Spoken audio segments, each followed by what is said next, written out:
Bella Fiona adalah salah satu sahabat super youth yang sejak kecil selalu dibully dan menerima kata-kata yang menyakiti hatinya. Dia diolok karena badannya gendut, kayak gajah. Dia sampai berpikir, kenapa sih aku lahir di dunia ini dengan segendut itu, sehina itu, dan semenyedihkan itu. Yuk langsung aja kita lihat cerita selengkapnya. Dulu aku adalah seorang yang gendut, jelek, dan bisa dibilang lebih mirip monster. Itulah kenapa aku pernah punya kisah yang amat kelam, yaitu dibully oleh teman-temanku. Dan inilah kisahku. Setiap aku sekolah, aku menjadi orang paling gendut di kelas. Diolok kayak gendut, terus gajah, apa aja lah kata-kata yang menggambarkan seseorang itu besar, raksasa, apa itu kayak semua pernah dilontarkan ke aku. Mulai kecil menerima kata-kata yang selalu menyakitin hati, kalau bisa dibilang itu perasaan otomatis semua orang akan mengatakan perasaannya pasti hancur sih kak. Hancur banget, sehancur-hancurnya. Sama kelas 2 atau kelas 1, waktu itu kita satu tim basket satu sekolah, cowok cewek, kita tanding ke Surabaya. Kita sempat berhenti di satu rest area buat makan. Waktu makan itu kita udah kumpul satu meja, terus aku sempat ke toilet dulu. Waktu ke toilet, waktu aku kembali lagi-lagi, ini bukan aku jatuh tapi kayak hampir keselip. Jadi bener-bener yang hampir jatuh, cuman kayak yang gitu. Salah satu kakak kelas bilang kayak, lagi-lagi dia bilang kata yang waktu SD itu, dia bilang lagi, gempa, hati-hati gempa.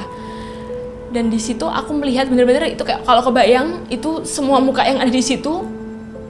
Ya aku nggak ngejudge teman-temanku, tim basket cowok, cewek, bahkan pelatih basketku sendiri. Bahkan sekarang aku udah bersahabat sama mereka semua. Cuman kalau bisa dibilang, waktu aku kembali dari toilet, satu orang memulai kata gempa, aku langsung melihat semua muka di situ, bahkan pelatih basketku sendiri kayak bilang,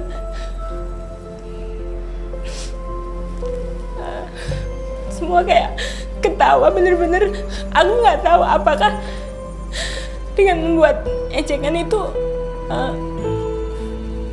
mereka menganggap itu hal yang memuaskan. Aku juga nggak tahu. Cuman kalau aku bisa ingat, aku bukan dendam sama mereka, cuman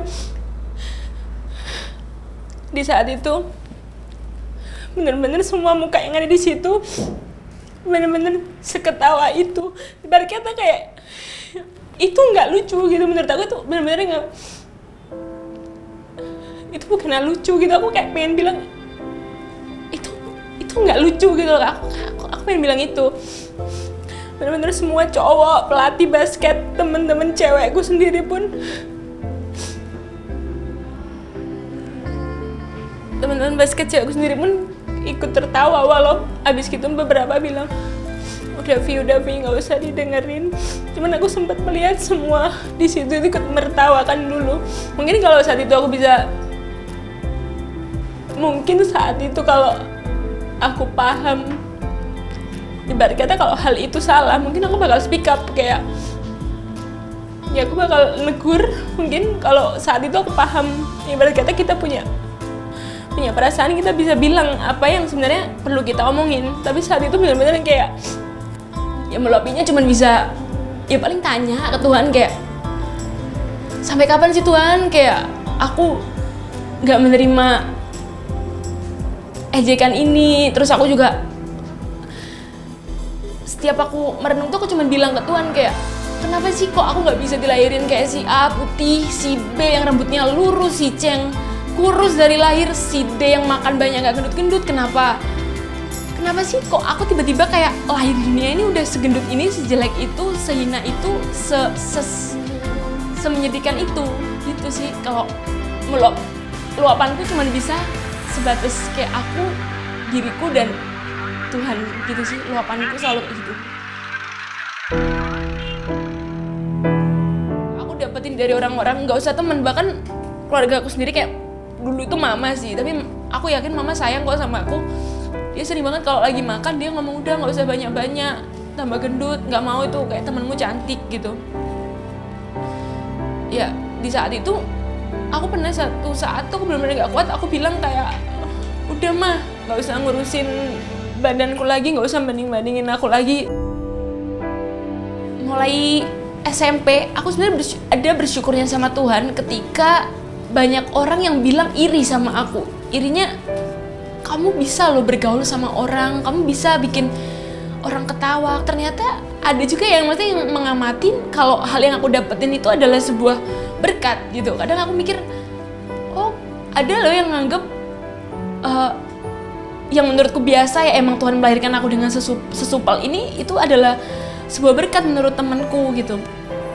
Mulai SMA aku coba beraniin diri membuat sebuah video, itu dibantu temen-temen kosku. Saat itu lagi booming, kalau aku bisa sebut waktu itu Indofitgram. Akhirnya aku setiap hari bikin, diajak kolaborasi sama anak Malang Fitgram, buat video-video sama anak Malang Fitgram, sering ngadain kumpul-kumpul, ketemu kayak kalau kita bisa lihat sekarang tuh ada kayak Devina Aurel apa, dulu sempet kayak kumpul-kumpul kayak gitu. Jadi kalau aku beberapa kali aku datang, oh itu loh Vio yang di repost. Nah, aku sering banget dengan selentingan ibarat kata, oh nama aku mulai dikenal orang dengan kondisi badan aku sebesar ini dan sejelek ini gitu. Waktu kuliah sering ditemukan, aku bersyukur juga sering ditemukan dengan orang-orang yang mampu menghargai keadaan, mampu mencintai dirinya dan apa keadaannya dia saat itu. Waktu itu aku kepikiran sih kayak lebih ke self love-nya, karena emang mungkin obesitas atau emang kegendutan, jadi kayak sering kayak pusing, asam urat atau apa, itu mulailah muncul itu sebenarnya. Terus temen mulai tuh yang juga berbadan sama dengan aku waktu itu ngajak, gimana kalau kita coba olahraga, waktu itu bilang gitu. Dia coba bilang olahraga, tujuannya waktu itu untuk sehat, dia bilang gitu. Coba Yufi, kita kan udah nggak pernah olahraga, kita bener-bener makan kacau, apa kacau, kenapa nggak ya udah kita coba hidup sehat. Percayalah teman-teman, ketika kalian menerima diri kalian, aku benar-benar nggak minta kok ke Tuhan. Mungkin waktu itu aku minta, aku pengen kurus. Tapi ketika aku kurus, itu pun aku nggak menyadari. Ya tujuan aku bukan untuk kurus gitu.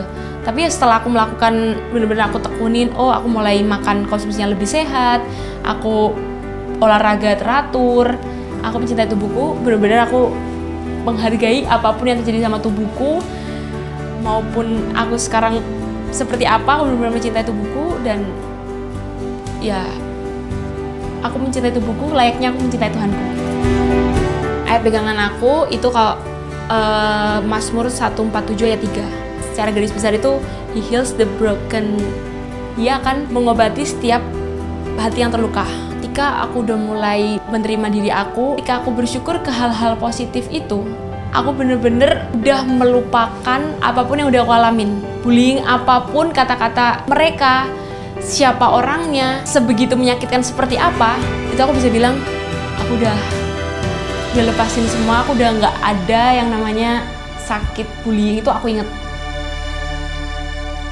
Sahabat Super Youth, untuk kalian yang pernah merasakan overthinking, cemas, dan khawatir akan masa depan, pastinya nggak mudah banget ya.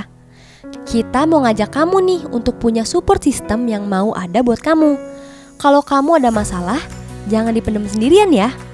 Kamu bisa langsung curhat dan hubungi nomor-nomor yang tertera di bawah ini. Karena ada program Super Youth dan layanan konseling CBN yang mau jadi sahabat untuk kamu.